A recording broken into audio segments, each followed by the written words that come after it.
Good morning, everyone. I'm going to call the January 30th, 2020 meeting of Panel B of the Medical Board of California to order. It is 8:33 a.m. If we could have a roll call, please, to establish the quorum.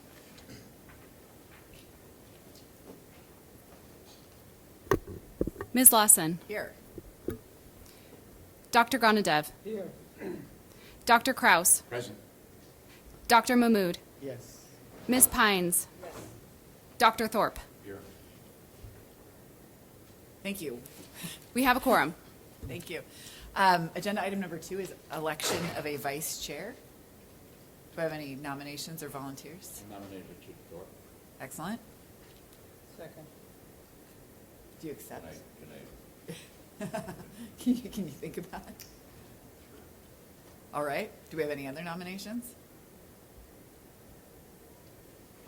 Seeing none, I'll call the question. All in favor? I guess we have to do roll call. Discussion. No discussion. Any public comment? None. All right, thank you. Do roll call vote? Ms. Lawson. Yes. Dr. Gonadev. Yes. Dr. Kraus. Aye. Dr. Mahmood. Yes. Ms. Pines. Yes. Dr. Thorpe. Yes. All right, moving on to the next agenda item, which is number 3, deliberation on disciplinary matters, including proposed decisions and stipulations, and we will now be going into closed session. Thank you. Good morning again, everyone. My name is Christina Lawson. I'm the chair of Panel B of the Medical Board of California, and we're going to reconvene here at 10:26 a.m. On our agenda item number 4, oral argument on non-adopted proposed decision, Eric Jeffrey Schultz, and I'm going to turn this meeting over to Administrative Law Judge. Thank you very much, Ms. Lawson. If we could go on the record, please. Good morning, everyone. We are on the record before the Medical Board of California in the matter of petition for reinstatement of Eric Jeffrey Schultz, MD. This is Medical Board case number 800-2018-047193. OAH's case number is 2020-001-0014. Today's date is January 30, 2020. The time is approximately 10:30 in the morning. We are at the Doubletree Hotel in Sacramento. This is the date, time, and place set for oral argument and the notice of hearing for oral argument. My name is Tiffany King, and I am the Administrative Law Judge with the Office of Administrative Hearings, who is assigned to preside over this hearing. First, to make sure that we have a quorum, I am going to ask each panel member to identify themselves for the record, starting with the panel member to my farthest right, Dr. Thorpe. Hi, Can you Richard. make sure your microphone's on, please? Richard Thorpe, MD. Denise Pines. Christina Lawson. Dear Gonadev. Howard Kraus. Asif Mahmood. Thank you very much. We do have a quorum, and now if I can please take the appearance of counsel for the record, beginning with Mr. Gashett. Good morning, Your Honor, and ladies and gentlemen of the board. I'm sorry I'm a little bit late. I was next door, but here on behalf of the complainant this morning. Thank you. And Dr. Schultz, I will note for the record that you are present today and representing yourself. Is that correct? That is correct. And were you previously advised that you could have retained counsel to represent you today? I was. Okay, thank you very much. Okay, in this matter, the board has issued an order of non-adoption of a proposed decision by an administrative law judge and has decided to determine the matter for itself. The board has invited particular discussion of whether the proposed order should be modified. In this case, the proposed order recommended license reinstatement with an immediate revocation and a stay of said revocation for 7 years upon certain terms and conditions. This is how we're going to proceed today and the time limits that will be applied. Dr. Schultz, you will begin your oral argument and you will have 15 minutes. Mr. Gashett, you will then be able to present your oral argument and have 15 minutes. Dr. Schultz will have 5 minutes to present a closing argument, followed by Mr. Gashett, who will present his closing argument for 5 minutes. These time limits will be strictly enforced. I will put up my hand to give you a silent reminder when you have 2 minutes left of your time remaining. I do remind counsel and Dr. Schultz that your argument should be based only on the existing record. It shall not exceed the scope of the record of duly admitted evidence, and no new evidence will be heard today. The panel members may ask questions of the parties to clarify your argument, but may not ask any questions which would elicit new evidence. Either I or any panel member may ask a party to support their oral argument on any matter with a specific citation to the record. Dr. Schultz, since you are not represented by counsel today and you will be addressing the panel directly, I will place you under oath prior to the start of oral arguments. Once oral arguments have concluded, the board will go into closed session to deliberate. The parties will not receive a decision today, but will receive it in the mail sometime in the future. Again, please remember that all arguments must be based on the existing record, and we will receive no new evidence today. And as a reminder, the board has already reviewed any briefs that may have been submitted in this matter. I will also caution the gentlemen at the tables that please make sure you're speaking into your microphone and that your microphones are on so that we can be sure to get a complete and clear record today. Okay, Dr. Schultz, if you would please raise your right hand. Do you solemnly state under penalty of perjury that the testimony you give today shall be the truth, the whole truth, and nothing but the truth? I do, Your Honor. Okay, thank you. Dr. Schultz, you do have the floor first, and your 15 minutes begin now. Your Honor, members of the board, thank you for affording me the opportunity to speak directly to you in support of my petition for reinstatement of my license in a probationary fashion. I practiced pulmonary and critical care medicine in San Luis Obispo between the years 1984 and 2011. Sometime around the year 2000, I began to take hydrocodone. I self-prescribed this. I took between 1 and I believe the record shows 6 hydrocodone daily. At some point, I began to actually forge a partner's signature on a prescription pad to obtain these. In 2011, a local, a Hawkeye local pharmacist recognized forgery, and I was called on it. I felt an overwhelming sense of relief, to be honest with you. I stepped away from practice on that day, and I have not practiced medicine since. I should also say that I began to see a local psychiatrist, Dr. Gordon, Daniel Gordon, who had a subspecialty in addiction medicine. Under his guidance, that is with his recommendation, I simply stopped the intake of hydrocodone. I did not find this difficult. I thought I would not, as there were periods of time during the entirety of the time that I did take hydrocodone that I would go off of it for a brief period of time and felt no ill effects. I viewed it, and I think Dr. Gordon viewed it, as a psychological addiction, more so than a physical addiction. I was earnest, honest, and open with the investigators assigned by the board to look into my case. Virtually all of the information obtained by the board was provided by me.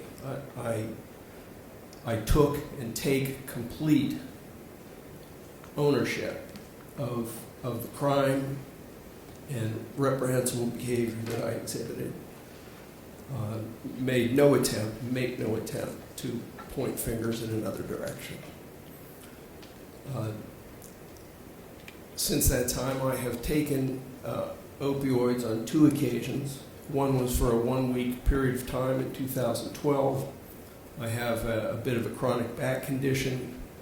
I was scheduled to go see a psychiatrist under the direction of the board in Santa Barbara, which is 100 miles from San Luis Obispo, and driving that distance was at that time very painful for me. My practitioner wrote it may have been a 4 to 7 day prescription for low-dose hydrocodone.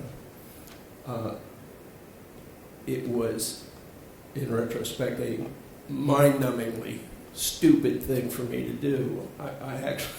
I actually took one before I left to see the psychiatrist, and the first thing he did when I appeared in his office was send me for a drug test, and I said, well, this is going to come back positive. I took a hydrocodone beforehand, and it did come back positive, and any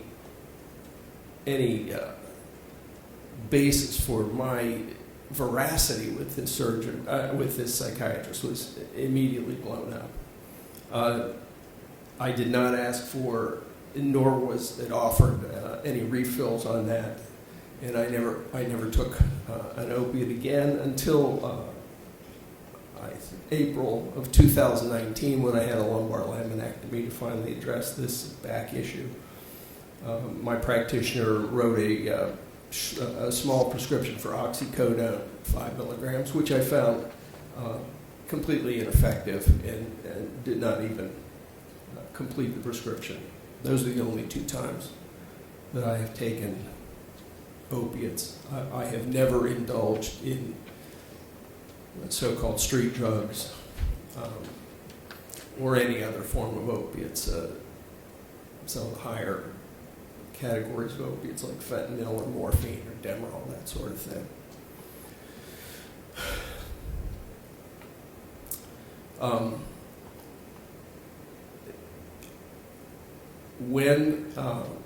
When the decision was made by the board in, I think it was probably October of 2012, that I would lose my license, but it was stayed.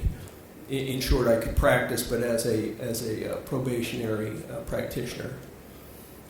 I was in an emotional state from the horrible, terrible impact of what I had done, that I did not feel that I could practice medicine at that time. I spoke with the young lady who was my probation officer, and I asked, what is the procedure here if I can't find what I need to practice medicine, that is, internally find what I need to practice medicine. And the decision was made by me, with her guidance, to resign to voluntarily resign my license, which I did. In that, I inquired how long a period of time must transpire before I can reapply. And I suspect that she was fairly new at the job, and she told me 2 years. When 2 years went by and I called for an application, I found that was not so at all, and that the time frame was, in fact, 5 years. And I was shocked, dismayed, devastated again, because I had intended at that time to return to practicing medicine. Additionally, something I need to say is that I had inquired of the same probation officer whether it would be wise to undergo drug testing to build up a volume of information, evidence that I was not indulging in opiates or any other form of illicit medications.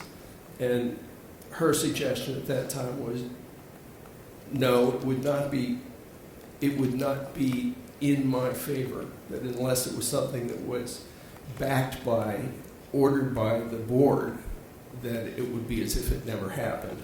And I mention that in part because I asked the same question of the Deputy Attorney General who faced me and the judge who presided over my hearing in September of this year, when I thought, gee, I'd really like to start demonstrating that I am abstinent, and was again told the same thing. If it's not ordered by the board, you're wasting your time and money doing this. And that plays into something else that I'm going to bring up. In reviewing the order to non-adopt Judge Garrett's recommendation, it seemed to me that it was based on three pillars, one of which is the impression of the person or persons who reviewed it that I was failing to either grasp or embrace the entirety and the magnitude of what I had done.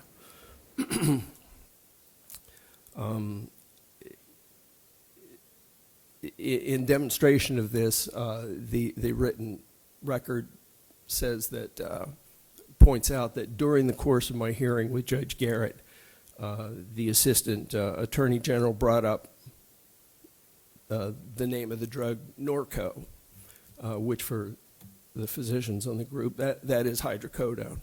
I actually had started and mostly used Vicodin, which is a trade name for hydrocodone plus acetaminophen. Norco is also hydrocodone with acetaminophen, a little less acetaminophen. I was trying to point out to non-physicians that the opiate was the same opiate, and it came across in the record, apparently, as if I were denying that I ever took Norco. I do not and did not deny that I'd taken this. I was simply trying to, I guess, be needlessly educational. Another point that was made in the record was that the judge asked me, how long did this go on?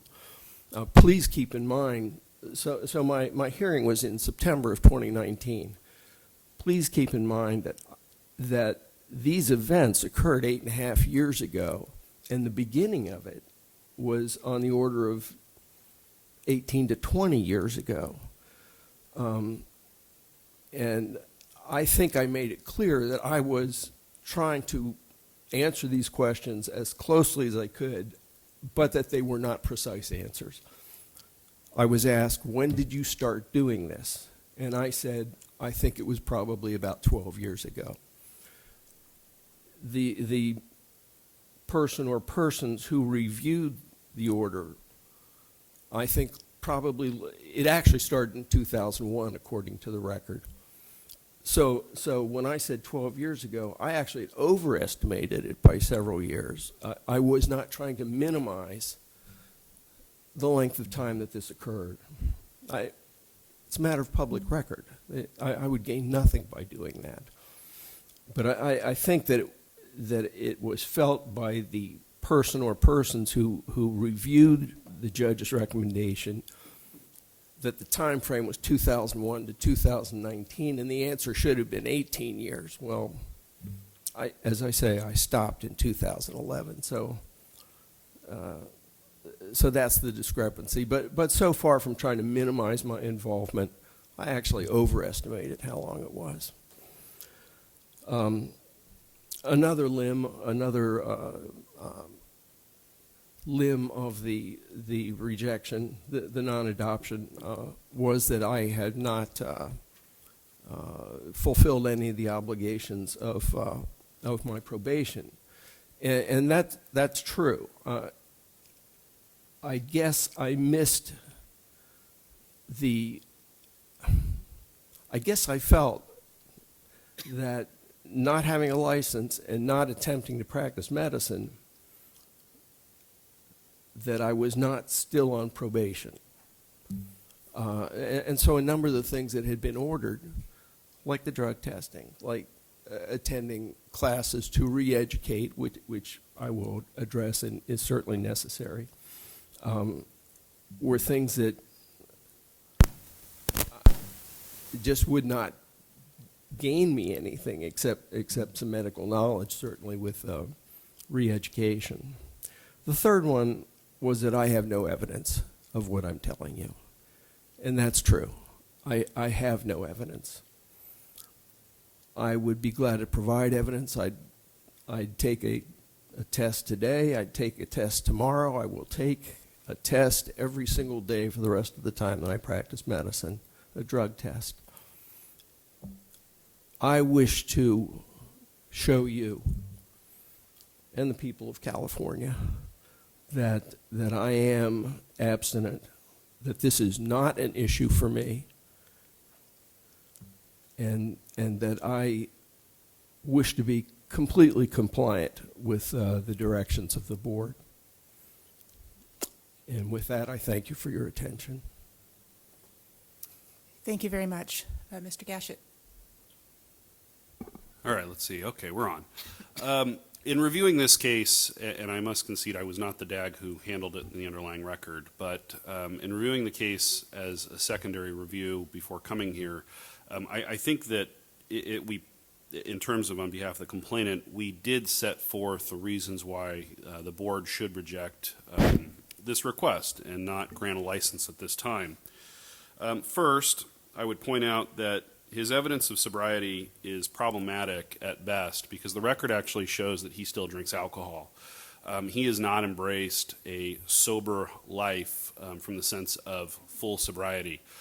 Yes, he hasn't taken Norco because he hasn't had the ability to self-prescribe to himself or steal someone else's prescription while he doesn't have a license, but he is still drinking. And whether that's 1 or 2 glasses of wine or not, that shows that he's not embraced sobriety. He has not tested. And the idea that, well, I couldn't test the board because I was on probation, there are third-party testing organizations that he could have signed up with. And the board is very aware of that. He chose not to. So he can't provide that information as part of his rehabilitation. The ethics program. He could have at any point in the last 7 years taken the professionalism program, shown that he understands that his dishonesty was problematic and that he should rehabilitate from that. The record in this case is problematic because he stated, or at least part of the original decision, was that he had actually been forging prescriptions for a much longer period of time. The underlying decision actually was shortly after he started this self-prescribing of hydrocodone, Norco, Vicodin, whatever, we'll stick with hydrocodone. He actually started doing the forged prescriptions approximately in 2002. At hearing, he testified he'd only been doing it for the last 3 to 4 years of the addiction process. That's a difference that does not err in his favor as a fallen licensee who's seeking rehabilitation. We have to go by what the decision states. The decision states, the original decision, that he had been doing this for a much longer period of time than what he testified to. And so in order to show rehabilitation, he should be able to express the facts as they are in the original decision. We have nothing from PACE or an equivalent program showing clinical skills. He could have undergone additional psychiatric evaluation to demonstrate that he's safe to practice medicine, one much closer in time to now. He chose not to. And in fact, we're kind of left with an opinion from 2012, where the board's evaluator had come to the conclusion that the petitioner's psychiatric condition was such, basically because he was on hydrocodone when he actually arrived for his evaluation that day, such that he was not safe to practice. And so based on that, and based on those issues in the record, it would appear that he is not a good candidate for reinstatement of a license. And so this board has non-adopted the decision that was going to grant him probation. And from the complainant's viewpoint, this board should reject his request for reinstatement and not grant him licensure. If the board is going to be inclined to grant him reinstatement and grant him a license, there were additional terms that the ALJ left off, which are conspicuous. If you were actually doing a 7-year bells and whistles, belt and suspender type probation. Specifically, why there is no Schedule 2 or 3 restriction on this probation. His entire public safety, public protection, if he is granted licensure, should include the fact that he's not allowed to prescribe Schedule 2s and Schedule 3s. We have a 10-year period in the underlying case where he either self-prescribed or fraudulently prescribed to himself Schedule IIs and Schedule IIIs. Those should be off limits for him in any sort of rehabilitation or reissued license. Consequently, that would also carry the controlled substance prescription log, which is not part of this probation. This board, if it were to grant him licensure, should keep a close check on what he's allowed to prescribe, if he's allowed to prescribe Schedule IVs, for example, or Schedule Vs, and keep track of that. So those are also conspicuous that they're not actually there. So with that, I would conclude with the remarks on behalf of the complainant that the board should, based on the record that's before it, based on the inconsistencies, not grant him licensure. But if the board does choose to grant him licensure, add the additional terms, keeping all the terms that the ALJ had proposed, but going further and adding the drug restriction terms. Thank you. Thank you. At this time, I'll ask the panel if there's any questions that you'd like to ask counsel or Dr. Schultz. Dr. Thorpe? So Dr. Schultz, it is, so why was it that you did not decide to do any of these? I mean, I'm unclear about why the original orders for your probation, why you decided not to do that. Did you not have counsel to help you, guide you through this process? I did not have counsel, and I thought that when I resigned my my license, that the orders sort of no longer applied. That was my thinking. Any other questions by the panel? Is that true that you continue to drink alcohol? I drink 2 to 3 glasses of wine with dinner per week. Alcohol has never been an issue for me. I can certainly do without it. And it's the same, it's sort of the same answer. I did not perceive that I was still on probation having resigned my license. And you know, things that counsel brought up, such as going to an ethics class and all of that, I would gladly do that. That poses no problem for me. It's just that it seemed to be in such a vacuum since I had given up my license. I just didn't understand. I guess I didn't understand how it would look. I didn't understand that it would be in my favor to do those things. And, you know, you can make a case I'm hopelessly naive. But that was the problem. Is that misunderstanding about between 2 years and 5 years was in writing or just a verbal misunderstanding of your probation when you were resigning? I'm sorry, could you repeat that, sir? The misunderstanding about your probation when you were resigning for 2 years to 5 years, was it this in writing or somebody just verbally told you? It was a verbal communication.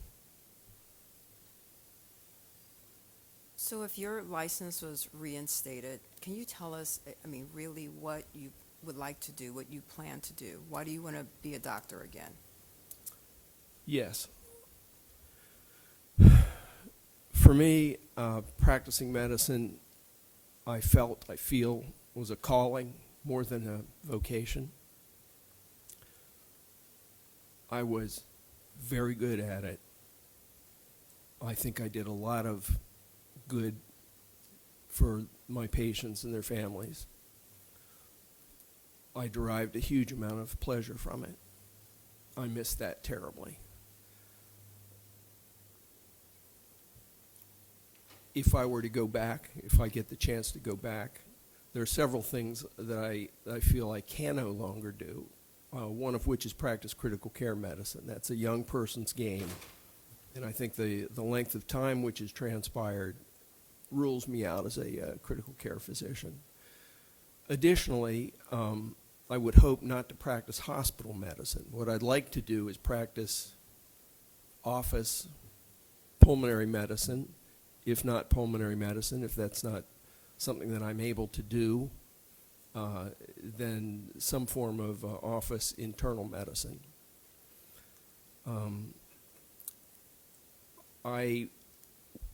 As I look down the road, I think in terms of maybe a 6 to 12 year period of time that I'd like to continue practicing. And I want to be in a point where when it's over, when I retire, that there's some degree of honor and responsibility shown that at present is certainly not there. Any other questions? Okay, seeing none, we're going to closing arguments now. And Dr. Schultz, you get to go first. You have 5 minutes. Again, I'll give you a 2-minute warning and a 1-minute warning. You may begin, sir. Well, I would simply say, you know, much of what the Assistant Attorney General has stated about me is absolutely true. And I have explained myself as best I can. I realize I'm skating on very thin ice here with nothing except my word that I am abstinent. The issue with the alcohol, I'll stop right now. That is not a problem for me.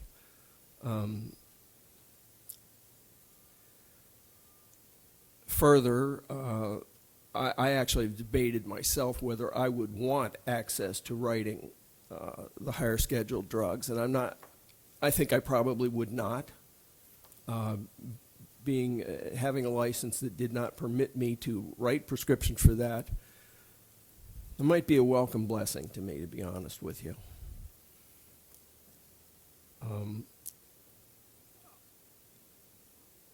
I am a little hard pressed to see why my circumstance is really different right now to pick up and follow the dictates of the board as I needed to do in 2012 if I were going to continue practicing. There was nothing to tell the board at that time that I was abstinent, except frequent testing and monitoring and follow-up inspections by probation officers and so forth, and that's what I expect. That's what I hope to accomplish this time. I'm not looking for any favors. I'm not looking for any easy way out of this. Just because there's been a passage of 8 years since this occurred, almost 9 years. I am willing to do anything that the board feels I need to do to demonstrate that I am capable and responsible and trustworthy enough to practice medicine. Thank you. Thank you. Mr. Gashett? Just briefly, so while we've been listening, we had some discussion about this 5-year thing. The board has a record before it. I actually don't see anywhere in here that there was a 5-year provision that he couldn't reinstate. In fact, if you're looking at Exhibit 6, when he surrendered his license, it stated that it would be treated as a petition for reinstatement of a revoked license in effect at the time the petition is filed. BNP Code 2307 is 3 years. That's the term. So I actually don't know where he's coming up with this. Once again, this is an oral statement that he says was said to him. We don't have anything in writing. We have no evidence in the record. So my concern, and my concern remains, with all due respect to the petitioner or to the respondent, is that are his statements truthful, and does he have the credibility to make those statements? And I think we do have to go back and look. The underlying decision involved years upon years of stealing prescriptions or a prescription pad from his colleague and falsely writing prescriptions to himself to satiate a drug addiction. And so when you look at that, he has to do more for rehabilitation, for reinstatement. He actually needs to show this board concrete steps and concrete evidence in paper, in writing, things that he's doing that shows that he's rehabilitating. Unfortunately, the record that was presented below before the ALJ is just devoid of that, as we've pointed out in our briefing and in our argument today. And so we'd ask that the board reject the respondent's application, deny his license. But as I said, if the board does grant him licensure, then all the terms that the ALJ proposed and add additional terms, the no Schedule 2, no Schedule 3, and drug log terms to prevent him from at least prescribing if the board feels that it's safe. But I would once again state that the highest priority of this board is public protection, not granting a license to this individual. It's public protection. And so does the board believe, based on his past, with his credibility, that without actually accomplishing anything to actually show rehabilitation, that he is rehabilitated such that this board should grant him a license and potentially risk that public safety? Thank you. Thank you. That does conclude the arguments in this matter. The record is closed and the case is submitted. We can go off the record. And the panel will now deliberate in closed session, so I'm going to ask to clear the room, please.